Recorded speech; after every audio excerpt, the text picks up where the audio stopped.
It was one of those autumn afternoons when the campus quad seemed to breathe golden light. Students hurried across the lawn, their faces half hidden behind scarves as the Ohio wind whipped through the trees. For J.D. Vance, it was just another Tuesday at Yale Law School, another day of feeling slightly out of place among the sea of privilege that surrounded him. He clutched his coffee cup tighter, the warmth seeping through his fingers as he made his way toward the library. The weight of 3 textbooks pressed against his back, a physical reminder of the intellectual burden he carried. But it wasn't the academic pressure that weighed heaviest on J.D. It was the distance, the immeasurable gap between where he came from and where he found himself now. J.D. took a sip of his coffee, grimacing at its bitterness. The taste reminded him of mornings in Middletown, Ohio, where his grandmother would brew a pot strong enough to strip paint. Maman, as he called her, had been his anchor in a childhood marked by instability. Her voice still echoed in his mind. Don't forget where you come from, but don't you dare let it limit where you're going. Yale Law School was certainly a long way from the Rust Belt poverty of his youth. Sometimes, walking among the Gothic architecture and ivy-covered walls, J.D. felt like an anthropologist studying a foreign culture rather than a student pursuing a degree. The casual mentions of family vacations in the Hamptons or summer homes in Martha's Vineyard created a silent barrier between him and his classmates, a reminder that he was navigating a world designed for someone else. As he approached the library steps, J.D. noticed a figure huddled on a bench nearby. Something about the hunched shoulders and down-turned face caught his attention. The man wore a worn Yale sweatshirt that had seen better days, and his gaze was fixed on an open laptop, displaying what appeared to be a job search website. J.D. slowed his pace, something tugging at his memory. There was something familiar about the profile, the way the man's hand anxiously ran through his hair. When the stranger looked up briefly to check his phone, recognition clicked into place. Brent Christensen? J.D. called out, changing direction toward the bench. The man's head snapped up, surprise washing over his features before settling into a hesitant smile. J.D. Vance? Man, I almost didn't recognize you without the military buzz cut. J.D. laughed, extending his hand, which Brent shook firmly. They had shared several political science classes during their undergraduate years, often finding themselves on opposite sides of classroom debates, but developing a mutual respect that transcended their differences. It's been, 3 years? J.D. settled beside Brent on the bench, noticing how quickly his former classmate closed his laptop. I didn't know you ended up at Yale Law, too. Started last year, Brent replied, his voice carrying an edge that hadn't been there in their college days. Taking a slightly different path than most, I guess. J.D. nodded, sensing there was more beneath the surface of those words. In their undergraduate days, Brent had been known for his sharp intellect and ambitious plans. The son of a Minnesota factory worker and a nurse, he had embodied the same kind of determined striving that had propelled J.D. forward. But something had changed. The confident gleam in Brent's eyes had dimmed, replaced by something that looked uncomfortably like defeat. How's it going for you here? J.D. asked, though he already suspected the answer. Brent's laugh was hollow. Oh, you know, living the dream. He gestured vaguely at his closed laptop, just exploring some alternative career options. The uncomfortable pause that followed spoke volumes. J.D. recognized the careful phrasing, the kind of language people use when they're trying to maintain dignity while their world crumbles around them. I've got class in 10, J.D. said, checking his watch. But we should catch up properly. Coffee tomorrow? My treat. Sure, Brent agreed, though his tone suggested he was just being polite. I'll text you. As J.D. continued toward the library, his mind remained with Brent. There had been something in his former classmate's eyes that struck a chord, a look he recognized from his own childhood. It was the quiet desperation of someone drowning while trying to convince the world they could swim. That night, JD couldn't focus on his constitutional law readings. His thoughts kept drifting to Brent, to the closed laptop, to the forced smile that didn't reach his eyes. In his mind, he heard Mama's voice again. Where we come from, we look after our own. Was Brent one of his own? They hadn't been close friends, merely acquaintances united by similar backgrounds amidst privileged peers. But something about their brief encounter nagged at JD.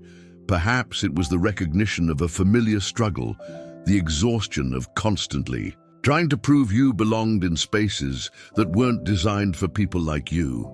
The next morning, JD arrived at the campus coffee shop 15 minutes early. He secured a quiet corner table and ordered 2 coffees, remembering that Brent preferred his with an embarrassing amount of sugar. The gesture felt small, insignificant even, but it was a starting point. When Brent walked in at precisely 9:30, JD noticed details he had missed the day before. The dark circles under his eyes, the fraying edges of his collar, the way his belt was fastened 1 notch tighter than would be comfortable, suggesting recent weight loss. You remembered how I take my coffee, Brent observed as he sat down, his expression a mixture of surprise and gratitude. That's weirdly thoughtful, JD shrugged. Some useless information just sticks with you, like how Professor Miller always cleared his throat 3 times before announcing exam questions. The shared memory broke the ice, and for a few minutes, they reminisced about undergraduate professors and classmates, carefully skirting around the present.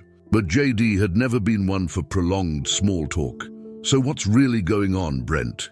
He asked during a lull in the conversation. And don't give me that exploring options line again. Brent stared into his coffee cup as if it might contain an escape route from this conversation. Finally, he sighed. I'm probably not going to make it through this semester.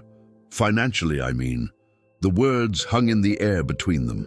In the background, the espresso machine hissed and students laughed, unaware of the private struggle being disclosed in their midst. My mom got sick last summer, Brent continued, his voice dropping. Cancer. The insurance covered some of it, but not enough. I've been sending home most of my loan money to help with the medical bills. JD nodded, allowing Brent the space to continue. I've been living on ramen and whatever I can pick up from campus events with free food. A bitter laugh escaped him. Found out you can actually get by on those little finger sandwiches from departmental lectures if you hit enough of them in one day. What about your apartment? JD asked. Brent's gaze dropped again. Got evicted last week. I've been sleeping in the 24-hour study lounge and showering at the gym. He ran a hand through his unwashed hair. Pretty pathetic, right? Yale law student who can't even afford a place to live. In that moment, JD saw himself, or rather, what could have been his reality if circumstances had been slightly different. The thin line between making it and falling through the cracks had never felt more apparent. It's not pathetic, JD said firmly. It's life throwing curveballs, and you're doing what you need to do to help your family. Brent looked up, something like relief flashing across his features.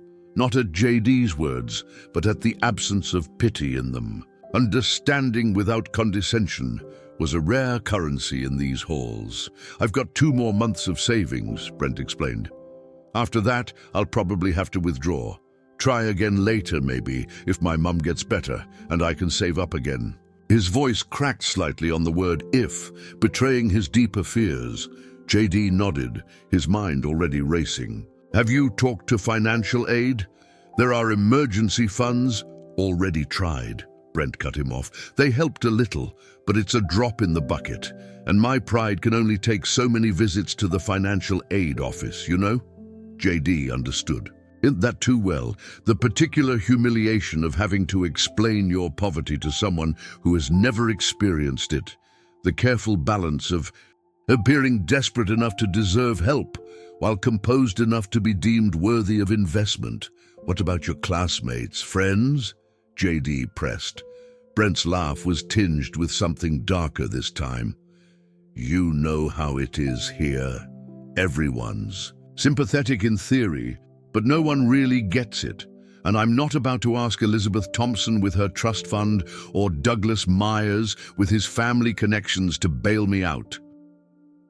The names from their shared past brought a wave of recognition. Elizabeth had been in their political theory seminar, brilliant and kind, but utterly oblivious to her own privilege. Douglas had been more calculating, always leveraging his family name to open doors that remained firmly closed to others. JD took a long sip of his coffee, thinking, what Brent needed wasn't just money, though that was certainly part of it. He needed someone who understood the unique pressure of straddling two worlds, neither of which fully accepted you. The working-class communities that raised them often viewed their academic ambitions with suspicion, while elite institutions treated their backgrounds as deficiencies to be overcome. Let me think about this, JD said finally. There might be some options we haven't considered. Brent shook his head. I'm not looking for charity, JD. I shouldn't have dumped all this on you. We barely know each other. Maybe that's exactly why I can help, JD countered. No complicated history, just two guys from similar backgrounds trying to navigate this place. As they parted ways outside the coffee shop, JD made Brent promise to meet him again in 2 days. Same time, same place, he insisted, and maybe bring a change of clothes. You can crash at my place tonight if you need to. Brent hesitated before accepting the offer with a quiet thanks. His reluctance was familiar to JD, the internal struggle between desperate need and the pride that had been your only reliable possession growing up. Walking to his next class, JD pulled out his phone and scrolled through his contacts. His finger hovered over a name he rarely called, Seth White, a former Marine buddy who had leveraged his military experience into a successful tech startup. Seth had always said JD could reach out if he ever needed anything. This wasn't for himself, JD reasoned as he pressed the call button. This was different. This was about recognizing that sometimes the distance between success and failure wasn't talent or hard work. It was having a safety net when life knocked you down. The phone rang. JD thought about all the people who had extended themselves for him over the years. His grandmother taking him in when his mother couldn't care for him. His teachers who saw potential beneath his anger and frustration. The Marines giving him structure and purpose when he needed it most. Perhaps this was his chance to be that person for someone else, to recognize another's struggle and extend a hand not out of pity, but out of the understanding that comes from walking a similar path. Seth, it's JD Vance. I need a favor, but not for me. By the time Seth's familiar voice answered, JD had already begun formulating a plan. Not just a temporary solution to Brent's immediate crisis, but something more substantial, a bridge over the gap that had nearly swallowed his former classmate whole. Because if his journey had taught him anything, it was that talent and determination weren't always enough. Sometimes the most critical factor in someone's success was having just one person who refused to let them fail. The next morning, JD woke before his alarm. Sunlight had barely begun to filter through his apartment blinds, but his mind was already racing with ideas. Brent had spent the night on his couch, his few belongings stuffed into a backpack that looked like it had survived multiple war zones. It had taken several cups of coffee and a surprisingly competitive game of chess to convince Brent to open up further about his situation. The details had been worse than JD initially thought. Brent's mother's medical bills had topped $150,000, and the family home in Minnesota was at risk of foreclosure. His father, a proud man who had worked the same factory line for 30 years, had taken on double shifts that were slowly destroying his health. Brent's younger sister, April, had put her own college plans on hold, taking a job at the local diner to help make ends meet. As JD made a pot of coffee, he glanced at his sleeping guest. Brent's face looked younger in sleep, the worry lines momentarily erased. It struck JD how quickly circumstances could alter a person's trajectory. 3 years ago, they had been equals. Two ambitious students from working-class backgrounds, determined to use education as a ladder to a different life. Now, through no fault of his own, Brent was on the verge of losing everything he had worked for. JD's phone vibrated with a text from Seth White. Made some calls. Can meet at 11 bringing. Greg, a small smile crossed JD's face. Greg Daniels was another name from his past. A fellow Middletown native who had defied expectations by becoming a successful financial advisor in New Haven.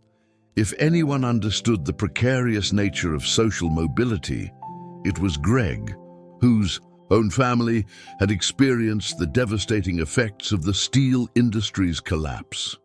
JD moved quietly around the kitchen, trying not to wake Brent as he prepared breakfast. He had exactly 4 hours to refine the idea that had kept him awake most of the night. It wasn't just about getting Brent through this semester. It was about creating something more sustainable, something that might help others facing similar circumstances. When Brent finally stirred, JD had already mapped out the day. "I have a meeting at 11, he explained, sliding a plate of scrambled eggs across the counter. "Nothing fancy, just some friends from back home. I thought you might want to come along." Brent eyed him suspiciously over his coffee mug. "You told them about me, didn't you?" "I mentioned that a classmate was going through a rough patch," JD admitted. "But the meeting isn't just about you. It's about something bigger." "Something bigger," Brent repeated flatly. "That sounds ominously philanthropic." JD grinned. "Trust me for a few more hours, okay? And eat your eggs before they get cold. My grandmother would be personally offended if you waste food at her grandson's table." The invocation of Mamor seemed to settle something in Brent. He nodded and began to eat, his movements measured and deliberate, like someone who had recently learned not to take meals for granted. They arrived at a small coffee shop 3 blocks from campus at precisely 10:55. JD had chosen the location carefully, close enough to be convenient, but far enough from Yale to avoid running into other law students. Seth White was already there, his imposing frame taking up most of a corner booth. Beside him sat Greg Daniels, dressed in a suit that managed to look both expensive and understated. J.D. Vance. Seth stood, embracing him with the bone-crushing enthusiasm that characterized most of their interactions. "Still looking like you could use a decent meal and a haircut. And you're still built like someone who compensates for intellectual shortcomings with excessive gym time." JD shot back, the familiar banter easing some of the tension he'd been carrying. Greg rose more formally, extending a hand first to JD and then to Brent. "Greg Daniels. Any friend of JD's is worth meeting at least once." "Brent Christensen," Brent introduced himself, his posture straightening slightly, as if he were in a job interview rather than a casual meeting. Once they were seated and coffees ordered, JD didn't waste time with pleasantries. "I appreciate you both coming on short notice. I've been thinking about something, and I wanted to run it by you before I get too far ahead of myself." Seth leaned back, arms crossed. "This should be good. Last time you had that look, you convinced half our unit to donate a month's combat pay to rebuild a school in Fallujah." JD smiled at the memory but pressed on. "How many students do you think drop out of elite schools every year because of financial emergencies? Not because they can't handle the academics, but because life happens. Medical bills, family crises, unexpected expenses that their safety net can't absorb." Greg nodded slowly. "More than the institutions like to admit. Those completion rate statistics they publish don't tell the full story." "Exactly," JD continued. We talk about diversity and inclusion, but we're not addressing one of the biggest barriers to success for students from backgrounds like ours. The system is designed with the assumption that everyone has a financial cushion to fall back on. Which brings us to Brent, Seth observed, his sharp eyes assessing the increasingly uncomfortable law student. I didn't ask JD to... Brent began, but Seth cut him off with a wave. Relax. JD explained enough for me to understand that you're in collateral damage in America's broken healthcare system. Nothing to be ashamed of. Greg pulled out a small notebook. JD mentioned your mother's medical situation. Have you explored all the available options for negotiating those bills down? Hospitals often have... Yes, Brent interrupted, a flash of frustration crossing his features. I've spent hours on the phone with billing departments, insurance companies, and financial assistance programs. I've filled out every form, applied for every hardship program. The reality is that even with the reductions I've managed to secure, the numbers are still impossible. The table fell silent for a moment. JD could sense Brent's growing discomfort with being the subject of discussion, so he redirected. This isn't just about solving Brent's immediate problem. I'm thinking about creating something more permanent. A kind of emergency fund specifically for first-generation or low-income students at elite institutions who face financial catastrophes. Seth's eyebrows rose. That's actually not a bad idea. Structure it as a non-profit. Initially, yes, JD nodded, but eventually I'd like to see it become something more sustainable. Maybe a combination of emergency grants and zero-interest loans that recipients can pay forward once they're established in their careers. Greg was already writing in his notebook. You'd need seed funding, a board of directors, clear eligibility, and criteria. His financial mind was clearly cataloging the practical considerations. I can put in $25,000 to start, Seth said casually, as if he were offering to pick up the lunch tab. My company just closed another round of funding. I've been looking for something meaningful to do with some of the proceeds. JD blinked, momentarily thrown by the immediacy of Seth's commitment. He had hoped for advice and connections, maybe some modest financial support down the line. He hadn't expected such an immediate and substantial offer. That's generous, he managed, but I don't want to rush into this without proper planning. Greg looked up from his notebook. What if we start smaller? Create a pilot program focused on Yale law, prove the concept works, then scale it. Seth's contribution could go a long way if we're strategic about it. Brent, who had been quiet during this exchange, finally spoke up. You're serious about this, aren't you? This isn't just about helping me out of a jam. Dead serious, JD confirmed. Your situation highlighted a gap that needs filling, but you're not the only one walking this tightrope. Remember Eric Burgess from our constitutional law seminar? He dropped out last semester.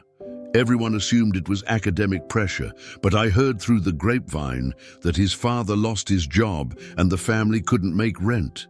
The mention of their former classmate seemed to shift something in Brent's expression, from personal embarrassment to recognition of a systemic problem. If I hadn't gotten that scholarship from the Veterans Association last year, I might be in the same boat, JD continued. The difference between making it and dropping out often has nothing to do with merit or effort. It's about whether you can weather unexpected financial storms. Greg had been writing steadily throughout the conversation. Now he turned his notebook around, revealing a rough organizational chart. If we're doing this, we need to be smart about it. I suggest a two-tiered approach. Immediate emergency assistance for current crises and longer-term preventative support. Financial literacy programs, connections to resources, maybe even mentorship. Seth nodded enthusiastically.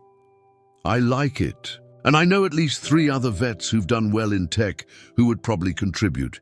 People who understand what it's like to be one crisis away from derailing your future. The conversation flowed rapidly after that, with Greg outlining potential structures for the organization and Seth making calls to contacts who might be interested in supporting the initiative.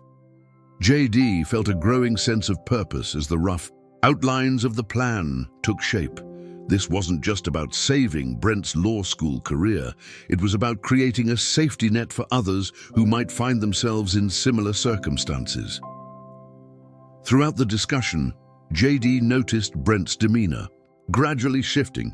The defensiveness that had characterized their earlier interactions was giving way to something else, a cautious engagement with the possibility that his personal crisis might lead to something positive for others. As Greg stepped outside to take a call from a potential donor, Brent leaned toward JD. "I appreciate what you're trying to do here, but I can't accept charity, especially not on this scale." "It's not charity," JD replied firmly. "Think of it as an investment. When you're a hotshot attorney making 6 figures, you'll contribute to the fund and help the next person who's where you are now." Seth, overhearing the exchange, chimed in. "He's right. This isn't about giving handouts, it's about creating a community of people who understand that success isn't just about individual merit. It's also about having support when life throws curveballs." Brent didn't look entirely convinced, but he nodded slowly. "So what happens now?" "Now," JD said, checking his watch, "we go back to my apartment and you make a list of exactly what you need to get through this semester. Rent food, books, whatever it takes to keep you focused on your studies instead of worrying about survival.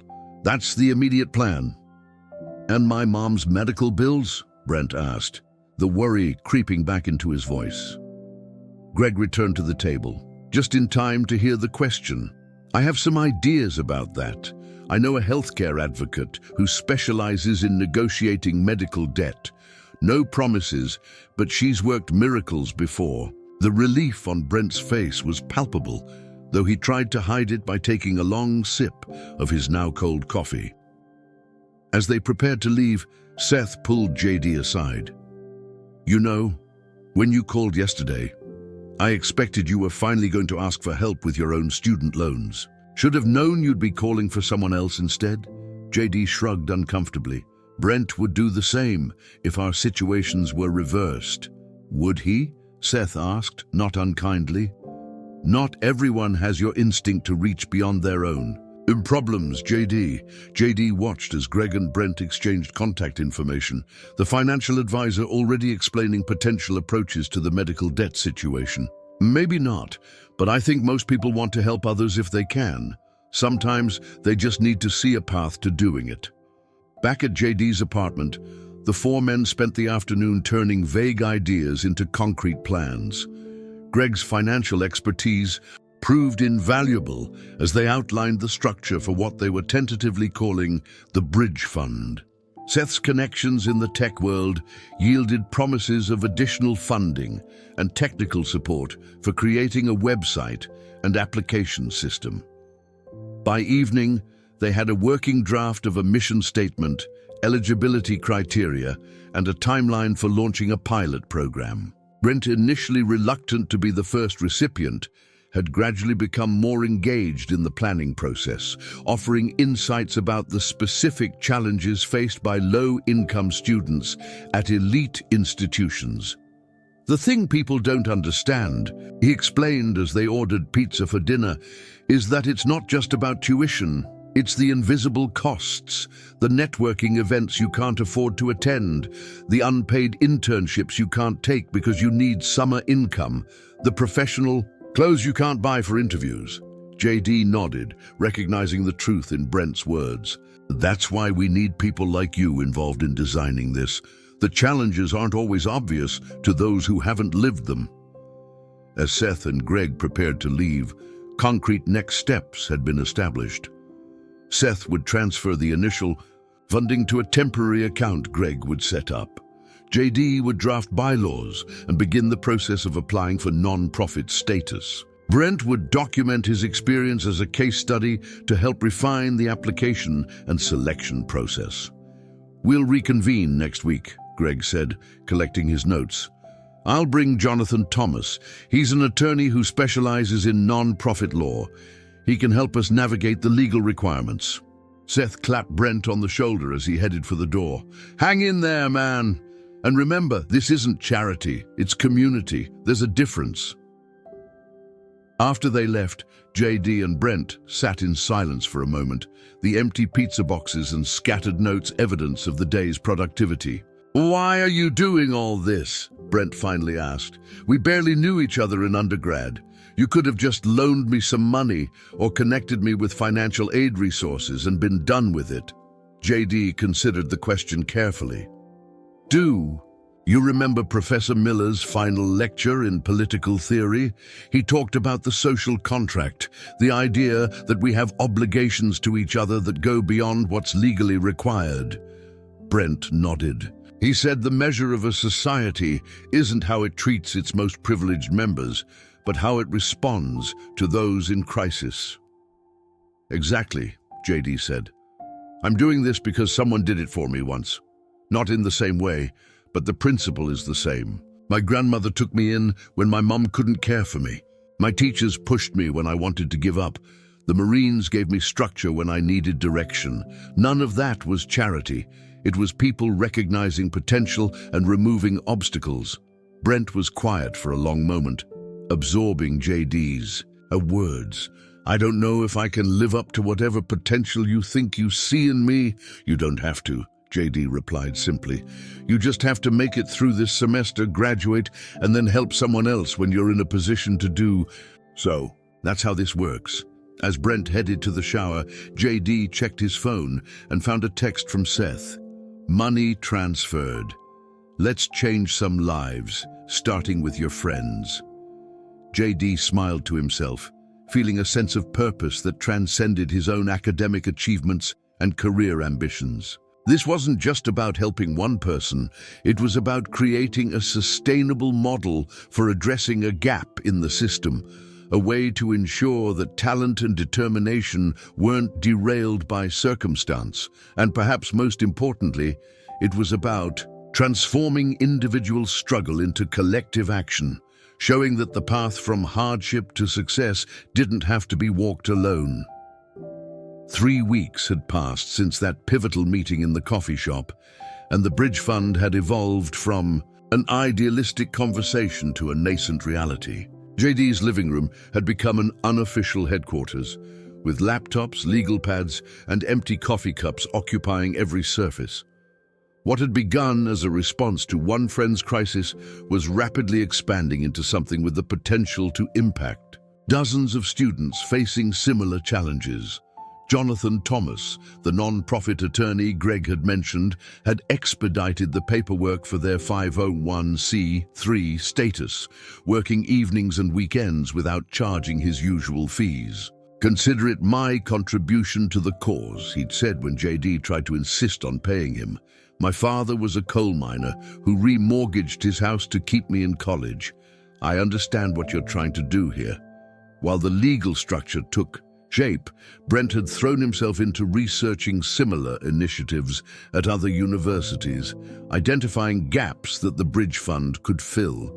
His personal crisis had become a catalyst for passionate advocacy, his legal training finding purpose in drafting clear, compassionate eligibility guidelines. But not everything was proceeding smoothly.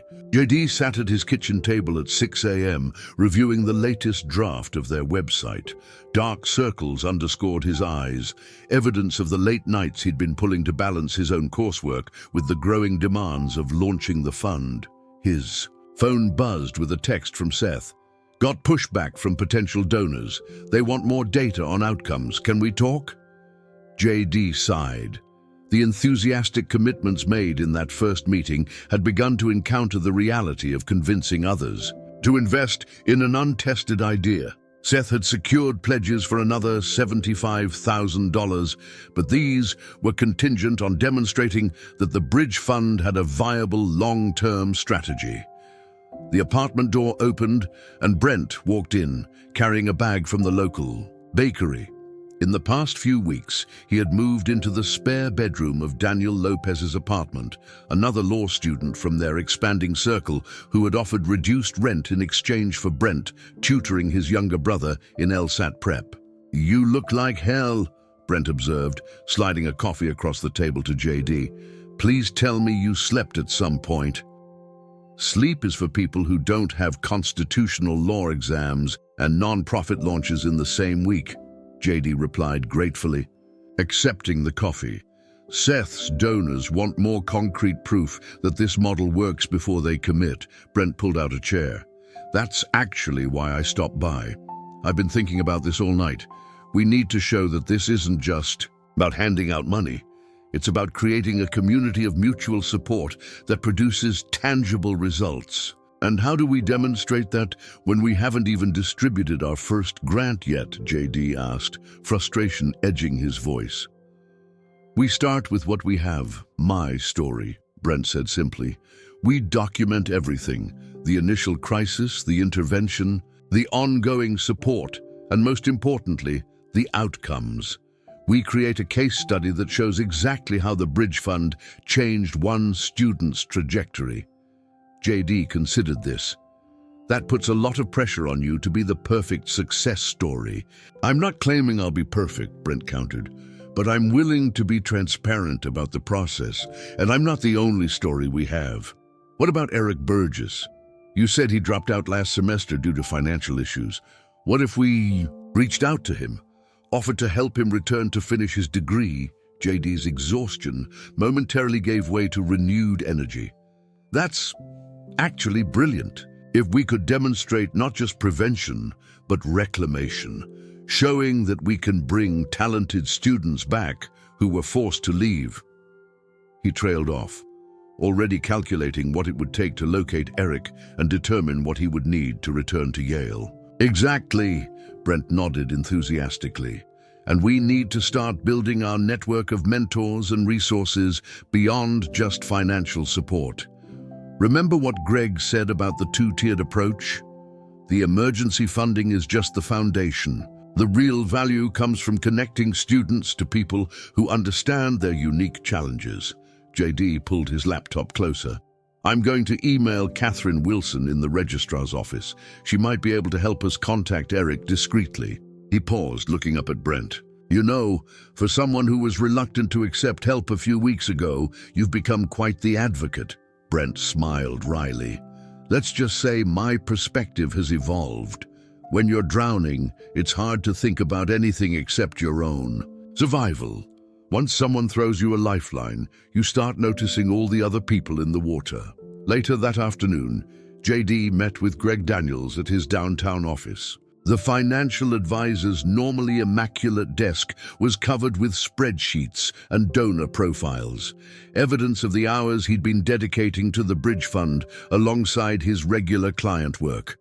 "Seth forwarded me the concerns from his contacts," Greg said without preamble as JD sat down. "They're not wrong to ask for data, but they're applying Silicon Valley metrics to what is essentially a humanitarian initiative. We need to reframe the conversation." JD nodded, grateful for Greg's business. "Acumen." Brent suggested documenting his case as a detailed study and potentially reaching out to others who've dropped out due to financial reasons to create more comprehensive evidence. "Good start," Greg agreed, "but we also need to quantify the economic argument. What's the cost to society when a talented law student drops out in their final year? The lost potential earnings, the unfilled positions in public service or advocacy, the delay in them becoming contributors to the tax base, and eventually philanthropic causes themselves." JD leaned forward. "Can you model that?" "Already started." Greg gestured to one of the spreadsheets.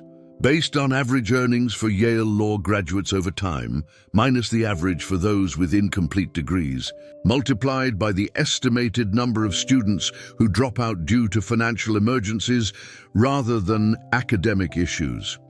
The preliminary numbers are compelling."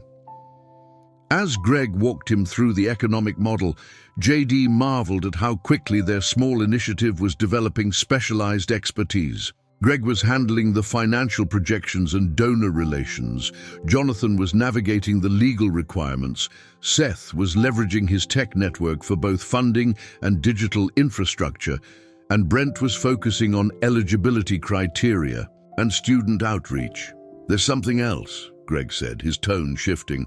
"I've been in touch with that healthcare advocate I mentioned about Brent's mother's medical bills, Nicole Reed. She's a force of nature with 20 years of experience fighting insurance companies. She thinks she can get at least 40% of the bills reduced or forgiven, but the family will still need help with the remainder." JD frowned. "The bridge fund isn't officially operational yet. We can't distribute funds without proper protocols in place." "I know," Greg replied, "which is why I've been talking with Kenneth Schaffer. Remember him? He runs that medical debt forgiveness charity out of Minneapolis now. He's willing to take on Mrs. Christensen's case as part of a pilot partnership with us. We refer cases with educational implications to him, and his organization handles the medical debt component." The mention of Kenneth brought back memories. He had been 2 years ahead of them in undergrad, always involved in social justice initiatives. It made sense that he'd found his calling in addressing medical debt, one of the leading causes of financial catastrophe for American families. "That would be incredible," JD admitted. "Brent's been trying not to show it, but the stress of his mother's condition and the mounting bills is taking a toll. I've caught him falling asleep in the library twice this week." Greg made a note. "I'll connect Kenneth directly with Brent today. It's important that Brent maintains agency in this process. He coordinates his family's care. We just provide the resources and connections." As JD left Greg's office, his phone rang with an unfamiliar number. He answered cautiously, surprised to hear a woman's voice ask, "Is this JD Vance? My name is April Johnson. I believe you've been helping my brother Brent?" JD's step faltered. On the sidewalk, "Yes, I know Brent. Is everything okay?" "Better than okay," April replied, her voice thick with emotion. "I just got off the phone with Nicole Reed. She said you connected our family with her healthcare advocacy services. She's already managed to get one of Mom's largest bills reduced by 60%. I don't know how to thank you." JD felt a wave of unexpected emotion.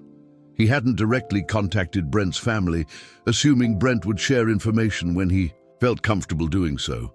"I'm glad it's helping, but I can't take much credit. We have a whole team working on creating a support system for students like Brent." "Well, whatever you're doing, it's making a difference," April continued. "Brent sounds like himself again when we talk. For months, all I could hear in his voice was worry and defeat. Now he's talking about the future again."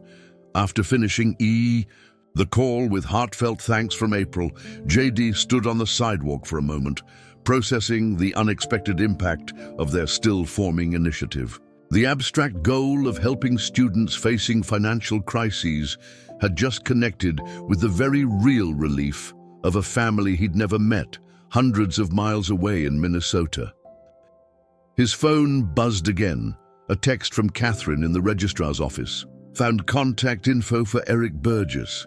He's working at a law firm in Hartford as a paralegal. Call me." JD immediately dialed her number. "I can't share his information directly," Catherine explained when she answered, "but I reached out to him myself and mentioned you were trying to connect regarding a new financial support initiative for law students. He's willing to meet with you. I'm texting you the details now." 2 days later, JD made the 40-minute drive to Hartford, rehearsing his pitch for the Bridge Fund as he navigated through traffic. Eric Burgess had been a promising student, top quarter of their class, active in the legal aid clinic, with a particular interest in housing justice. His departure mid-semester had been abrupt, with only vague explanations offered by the administration. The law firm where Eric worked occupied several floors of a modest office building. JD found him at a cubicle surrounded by stacks of documents. his former classmate looking simultaneously older and younger than JD remembered. The professional attire adding maturity, while the position of paralegal, rather than attorney in training, seemed a step backward. JD Vance, Eric stood to shake his hand, genuine warmth in his greeting.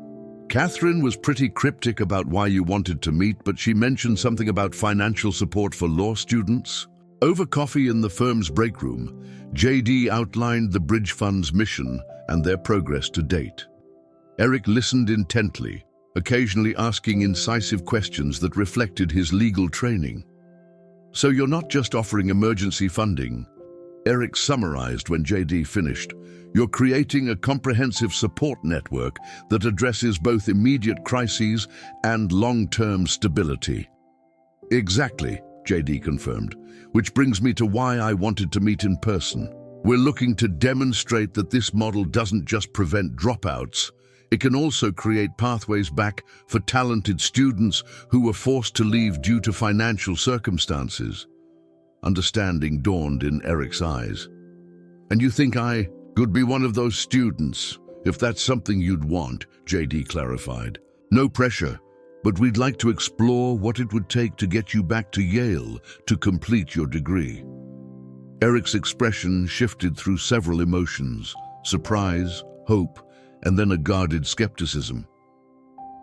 "I appreciate the thought, but my situation wasn't just about tuition. My father lost his job, and our family home was underwater on the mortgage. I became the primary breadwinner overnight." "I understand," JD nodded, "and we're not suggesting you abandon your family responsibilities. But what if we could create a package that addressed both your educational costs and provided some stability for your family situation?" Eric leaned back, clearly processing the possibility. "What would that even look like?" "It would start with a comprehensive assessment of what forced you to leave and what would make it possible to return. Financial support would be part of it, but so would connections to resources for your family, job placement services for your father, mortgage assistance programs, whatever is needed." "That sounds almost too good to be true," Eric said cautiously. "It's ambitious," JD acknowledged, "and we're still building this plane while flying it, but we have seed funding, legal structure, and a network of professionals committed to making it work. What we need now are pilot cases to refine our approach." Eric was quiet for a long moment.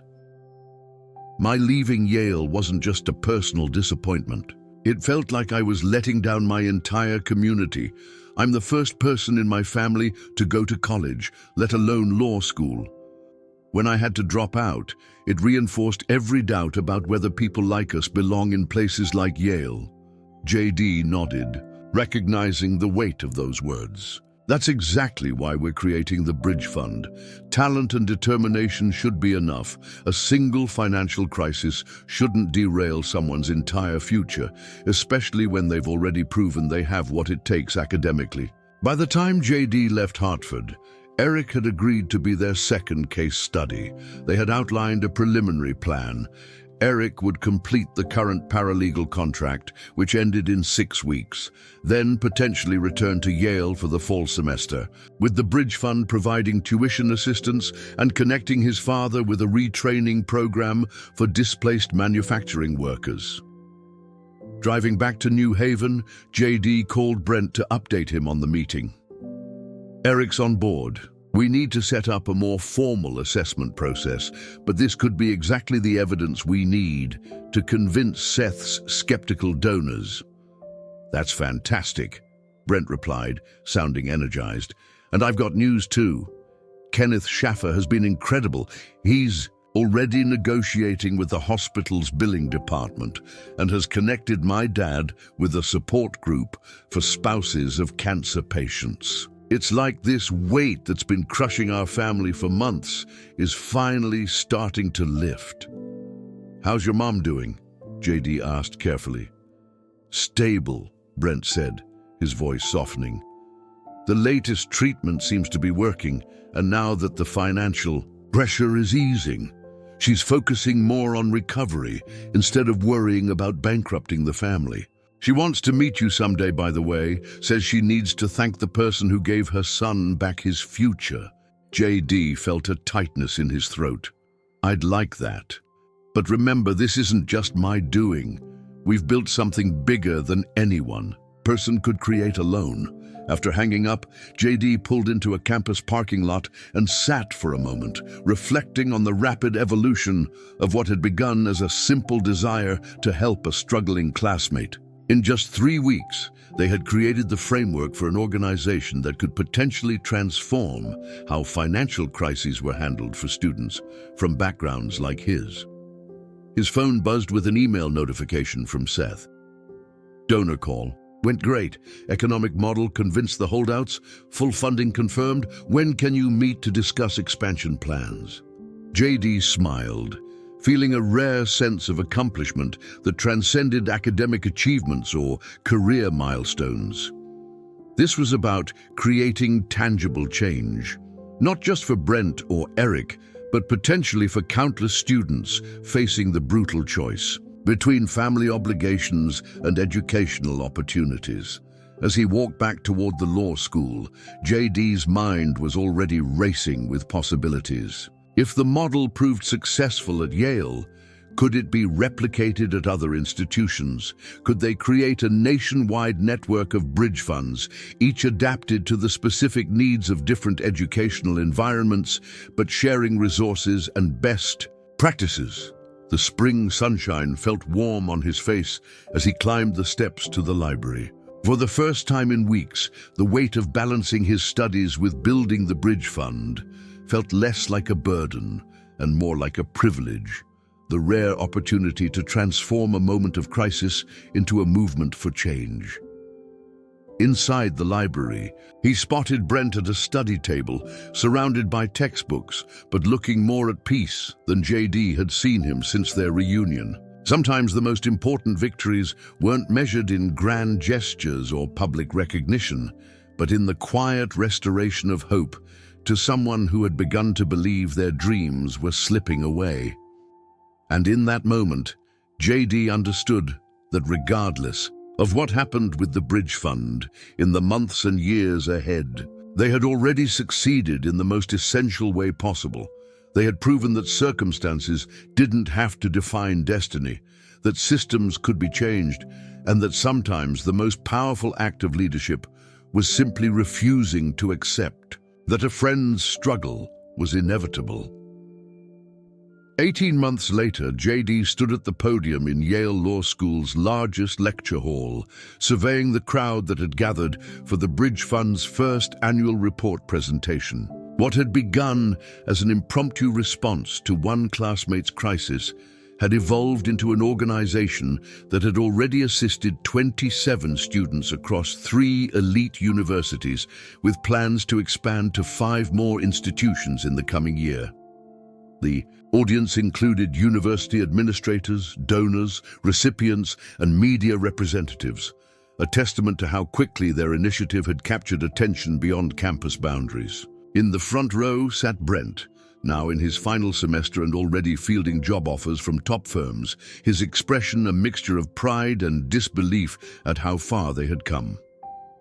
Beside him was Eric Burgess, who had successfully returned to Yale and was now working as the Bridge Fund's first paid program coordinator while completing his studies. His father had found stable employment through one of the fund's partner organizations, and their family home had been refinanced through a program Greg Daniels had connected them with.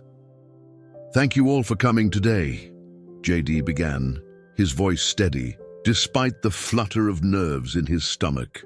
Public speaking had never been his favorite aspect of law school, but this was different. This was about something he believed in with his whole heart. 18 months ago, the Bridge Fund existed only as a conversation between friends over coffee. Today, we're proud to share the results of what happens when we refuse to accept that financial emergencies should derail educational journeys. As JD launched into the presentation, He couldn't help but reflect on the journey that had brought them here, the late nights, drafting bylaws and application procedures, the tense negotiations with university administrators who were initially skeptical of an outside organization intervening in student financial matters. The breakthrough moment when Dean Watkins had recognized the value of their approach and offered institutional support without trying to absorb or control their operations. In our first year, the Bridge Fund distributed $342,000 in emergency grants and zero-interest loans, JD continued, advancing to a slide showing their financial breakdown. 92% of these funds went directly to student support, with only 8% allocated to administrative costs, a ratio we're committed to maintaining as we grow. From the second row, Seth White gave him an encouraging nod. Seth's initial seed funding had been multiplied tenfold through his network of tech entrepreneurs, many of whom had faced their own financial struggles on their paths to success. The economic model Greg had developed had proven persuasive to donors who wanted assurance that their contributions would yield tangible returns. But numbers only tell part of the story, JD said, transitioning to the next section. Today, we want to share some of the human impact of this work. He gestured to the side of the stage, where Brent rose to join him at the podium. The two friends exchanged a brief look, a silent acknowledgement of how far they had come since that chance encounter on a campus bench. Brent adjusted the microphone and addressed the audience with the confidence of someone who had found his purpose. 18 months ago, I was sleeping in the 24-hour study lounge and considering dropping out of Yale Law School. Brent began, his candor drawing surprised murmurs from those who knew him only as a successful student. My mother had been diagnosed with cancer, my family was drowning in medical debt, and I was sending most of my loan money home instead of using it for my education. As Brent shared his story, the initial crisis, JD's unexpected intervention, and the transformation that followed, JD watched the audience's reactions. The administrators looked reflective, perhaps considering how many similar cases had slipped through institutional cracks.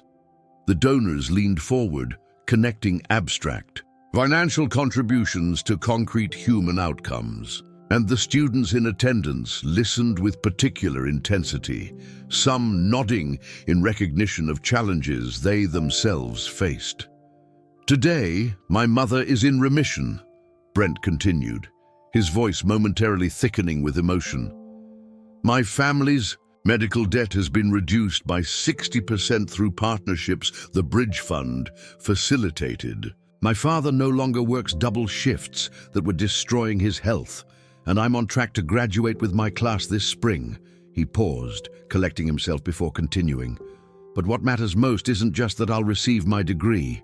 It's that through this experience, I've discovered what I want to do with that degree. This fall, I'll be joining the healthcare advocacy organization that helped my family, focusing on cases where medical and educational access intersect. The announcement was news to JD, who couldn't suppress a proud smile. Brent had been fielding offers from prestigious firms with six-figure starting salaries, but had apparently chosen a path that would allow him to extend to others the same lifeline he had received.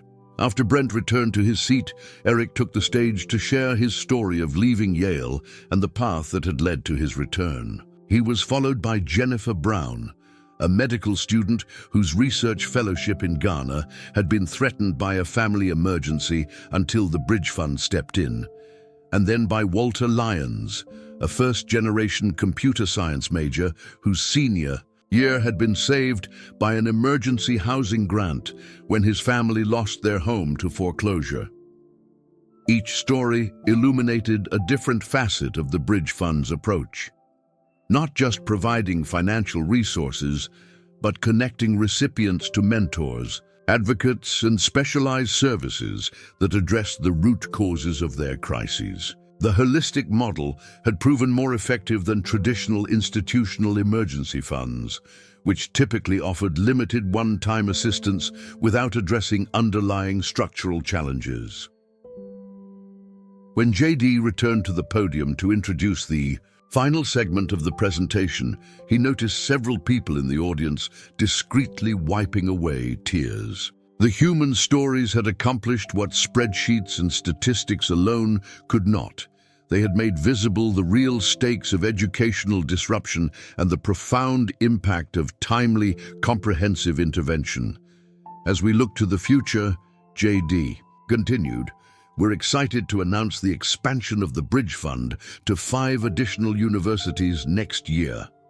He outlined their scaling strategy, emphasizing that each campus chapter would maintain local leadership while benefiting from shared resources and best practices. We're also launching 2 new programs, he added, advancing to the next slide. First, a preventative financial literacy initiative designed specifically for first-generation and low-income students navigating elite educational institutions. And second, a career mentorship network that connects Bridge Fund recipients with professionals from similar backgrounds who have successfully navigated the transition from education to career. As the presentation concluded and transitioned to a reception in the adjacent atrium, JD found himself surrounded by well-wishers and potential donors eager to learn more about getting involved. He answered questions automatically, his mind partly elsewhere as he observed the interactions unfolding around the room. Greg Daniels was deep in conversation with a group of financial advisors who specialized in education planning, while Seth demonstrated the Bridge Fund's new application portal to university administrators. Jonathan Thomas, whose legal expertise had been instrumental in establishing their operational framework, was explaining the governance structure to representatives from other schools interested in establishing their own chapters. Most striking to JD, however, was watching Brent and Eric moving through the crowd with confidence, no longer defined by the crises that had nearly derailed their education, but by the leadership roles they had assumed in creating solutions for others. They had transformed from recipients to advocates, embodying the Bridge Fund's core philosophy that those who understood the challenges firsthand were best positioned to design effective interventions. As the crowd began to thin, JD stepped outside for a moment of quiet. The spring evening was mild, campus trees budding with new growth as another academic year approached its conclusion. He found himself thinking about the conversation that had started everything, that moment of recognition when he had seen in Brent's struggle the reflection of challenges he himself had narrowly avoided. "There you are," came a voice behind him. JD turned to find Brent approaching, 2 glasses of sparkling water in hand. He offered one to JD. "Hiding from your admirers?" JD smiled, accepting the drink. "Just taking a minute to process everything. That was quite an announcement you made in there about your job plans. Nicole Reed's organization is lucky to have you." Brent leaned against the stone balustrade. "I had other offers that paid better, obviously, but after everything that's happened, I couldn't imagine taking a job that didn't connect to this work. In some way." He paused, looking out over the campus. "You know, when you first approached me on that bench 18 months ago, I was ready to drop out the next day. I had the withdrawal paperwork filled out in my backpack." The revelation hit JD with unexpected force. "You never told me that." Brent shrugged. "Pride, I guess. It's not easy to admit how close you came to giving up on a dream." He turned to look directly at JD. "But that's why I wanted to tell my story today without holding anything back. People need to understand that it's not about academic ability or work ethic. Sometimes the most determined, capable people are one crisis away from having to abandon their education." JD nodded, understanding the deeper truth in Brent's words. So much of the American narrative around education focused on individual merit and effort, obscuring the reality that structural barriers and unequal safety nets often determined outcomes, regardless of personal qualities. "There's something else I've been meaning to ask you," Brent continued. "My mom and dad are coming for graduation next month. They've been asking to meet you since all this began. Would you have dinner with us while they're here? It would mean a lot to them and to me." "I'd be honored," JD replied, genuinely moved by the invitation.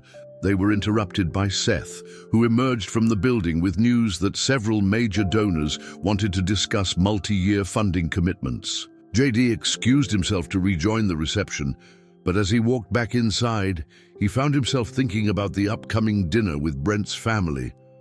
There was something profoundly meaningful about the prospect of meeting the people whose lives had been so deeply affected by what had begun as a simple act of reaching out to a struggling classmate. It represented the closing of a circle, the transformation of an individual intervention into a web of human connection that extended far beyond the immediate crisis. A month later, JD sat across from Barbara Christensen in a restaurant near campus, watching as she animated a story about Brent's childhood determination. The physical toll of her illness was evident in the thinness of her frame and the careful way she moved, but her eyes were bright with the special vitality of someone who had faced mortality and emerged with renewed appreciation for life. "He was always the most stubborn of my children," she was saying, affection warming her voice. "Once he decided he wanted something, nothing could dissuade him. When he was 10, he announced he was going to become a lawyer after watching some courtroom drama on television. Started carrying around a briefcase he made from a cardboard box." She laughed, patting Brent's hand as he pretended embarrassment at the childhood anecdote. Dennis Porter, Brent's father, was quieter but equally engaged, his weathered hands speaking to decades of physical labor in Minnesota factories. "We always knew he had it in him to do something special," he added. "Just didn't know if we'd be able to support him all the way through. College was stretching us thin enough before Barbara got sick." JD listened, struck by how familiar their story felt. The proud parents who wanted more for their children than they'd had themselves, the delicate financial balancing act that made such aspirations possible, and the cruel randomness of health crises that could derail even the most carefully laid plans. April Johnson, Brent's sister, leaned forward. "You know what the worst part was? Not just watching Mum suffer or seeing Dad work himself to exhaustion. It was knowing that Brent might have to give up everything he'd worked for because of something that wasn't anyone's fault. The unfairness of it made me so angry." JD nodded, understanding that particular rage all too well, the justified anger at systems that allowed talent and potential to be wasted due to circumstances beyond individual control. "Well, I'm grateful it didn't come to that," he said simply. Barbara reached across the table and took JD's hand, her grip surprisingly strong. "What you did for our son, what you've created with this bridge fund, it's changed more than just Brent's education. It's changed how our whole family sees the future. We're not just surviving crisis to crisis anymore. We're planning again." As the evening continued, JD found himself sharing stories of his own background, his grandmother's fierce protectiveness, the instability of his early years, and the series of interventions and opportunities that had allowed him to pursue education. Despite the odds, there was an easy understanding around the table, a recognition of shared experiences that transcended the specifics of geography or circumstance. When they eventually parted ways outside the restaurant, Barbara hugged JD with the natural warmth of someone who considered him family. "You're doing important work," she said quietly. "Don't ever doubt that." Walking back to his apartment later, JD reflected on the 18-month journey from that chance encounter with Brent to the thriving organization the Bridge Fund had become. What had begun as an impulse to help one person had evolved into a movement that was changing institutional approaches to student financial emergencies across multiple universities. But perhaps more significant than the organizational growth was the cultural shift they were gradually effecting, challenging the notion that financial crises reflected personal failure rather than systemic inequity, and demonstrating that with proper support, talent, and determination could indeed be enough to overcome circumstantial barriers. As he reached his building, JD's phone buzzed with an email notification. It was from a student at Princeton he'd never met, writing to share how the newly established Bridge Fund chapter there had prevented her from having to withdraw after her father's stroke. "I don't know if you personally see these messages," she wrote, "but I wanted the founders to know that because of your organization, I'll be the first person in my family to graduate from college this spring. Some acts of kindness create ripples that never stop spreading." JD smiled as he put away his phone. The Bridge Fund had already exceeded his initial hopes, but he knew they were just beginning. Each student who remained in school due to their intervention would go on to create their own ripples of impact in their families, their communities, and eventually in the institutions and systems they would help to reshape. And perhaps someday, one of those students would encounter someone else struggling at a critical juncture and extend the same kind of life-changing support that JD had offered Brent on that campus bench 18 months ago. That was the true measure of success, not just addressing immediate crises, but creating a culture where such support became the natural response rather than the remarkable exception. As he unlocked his door, JD felt a deep sense of contentment. His legal education had given him valuable knowledge and credentials, but the Bridge Fund had given him something even more precious: the opportunity to transform individual struggle into collective action, personal pain into systemic change, and momentary intervention into lasting impact. In the end, it wasn't about the money raised or the number of students helped, though those metrics mattered. It was about recognizing the profound truth that had guided their work from the beginning, that the distance between success and failure often had little to do with personal merit and everything to do with having someone who refused to let you fall when life's inevitable crises struck. That recognition and the commitment to action it inspired was JD Vance's true legacy, one that would continue to transform lives long after the details of how it all began had faded from memory.